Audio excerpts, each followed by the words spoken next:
If you like driving a big old tech-laden, high-power Luxo barge and kind of being hermetically sealed from the rest of humanity, this might be your ticket. Let's drive the 2013 BMW 750 Li, the long one, and check the tech.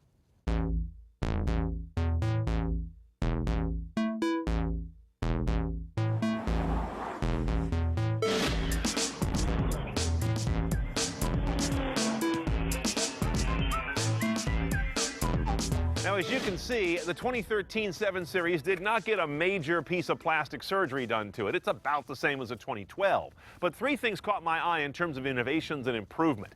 A really outstanding 8-speed automatic transmission. You've got a basket of efficiency powertrain technologies that might surprise you. And we're looking at a rear seat entertainment system that might actually change my mind on how worthless those are. Now, there's not a whole lot new in the cabin tech of the 750, but that doesn't keep it from being a tech tour de force. iDrive is really solid these days, and if you disagree, then you have excellent voice command that lets you speak in whole phrases when entering an address. 1000 Van Ness Avenue, San Francisco, California. Processing your input. Did you mean 1000 S Van Ness Avenue, San Francisco? BMW's map quality remains one of the best, though I still doubt the usefulness of little SimCity building depictions in any car. And BMW's head-up display is still the best in the business, period. It can show a variety of selectable data points, from speed limit on your road to the next nav instruction. Audio sources are AM, FM, HD radio, but the HD does not have iTunes tagging. Aux jack, USB plus iPod, satellite radio, a now passé 20-gig hard drive, and of course Bluetooth streaming.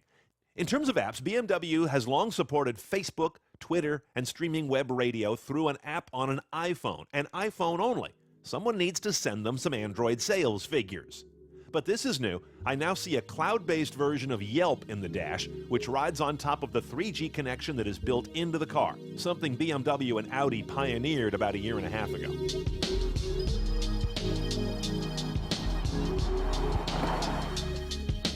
Now, if you know much about me, you know that I pretty much hate rear seat entertainment systems. But this BMW has almost got me convinced to give them a second chance. Here are the two screens mounted below the headrests on the front seats.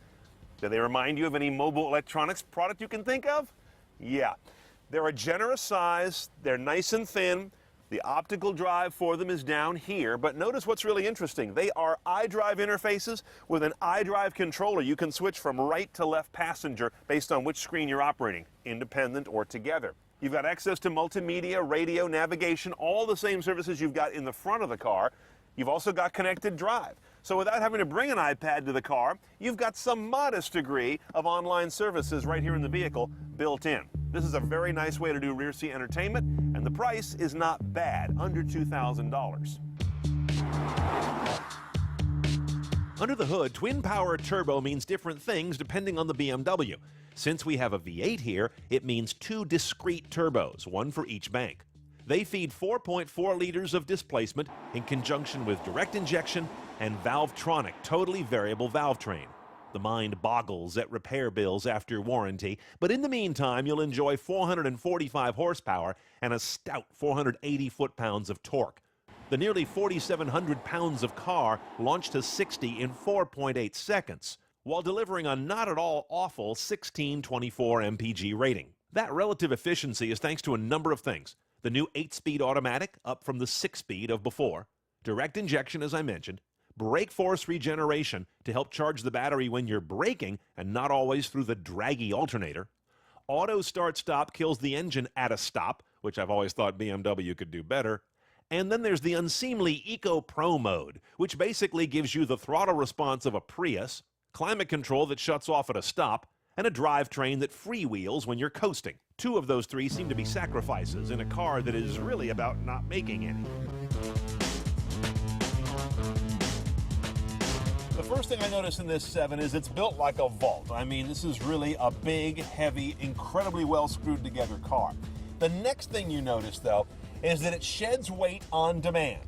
Very few cars can do this. In other words, it starts to handle and accelerate and brake like a much lighter, nimbler car when you ask it to. That's an amazing trick that only a few cars I've ever driven can pull off. They can be a heavy, luxurious ride, and then something an entire class lighter when you need them to. Now, as you've seen, the technology in this car is very broad and sublime in many cases. What I do like about the long wheelbase version is that you've got 4 seats that are on equal footing. You feel like your investment makes more sense when you can expose this vehicle's attributes to everybody in the vehicle. BMW's auto start-stop technology still annoys me, but on this car it is less intrusive than it is on other BMWs. It still sounds a little bit like a lawnmower restarting and still shakes the car more than I think it should. Buy this car because you either have way more money than you need to afford it, or because the company's paying for it. It's a pricey ride, but it does some really great things on the road for everybody inside it. You want help driving? You've got it. First, there are drive modes, from eco to comfort to sport, that change the personality of the engine, transmission, and adaptive suspension.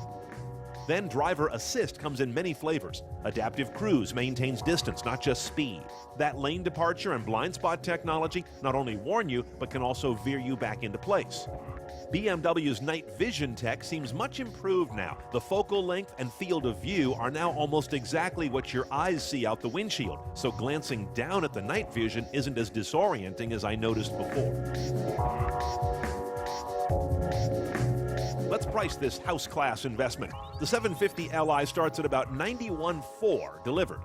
Optioned up with driver assistance technologies, rear seat entertainment, that great head-up display, BMW apps, B&O audio, night vision, and a few more tech toys, I got it to just a tick under $108,000, and that's not entirely loaded.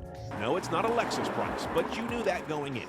You pay a premium for a 7 Series, but if you want a sedan with great luxury and tech for all 4 people, and a car that can get down when you want it to, this is one of your few and better choices.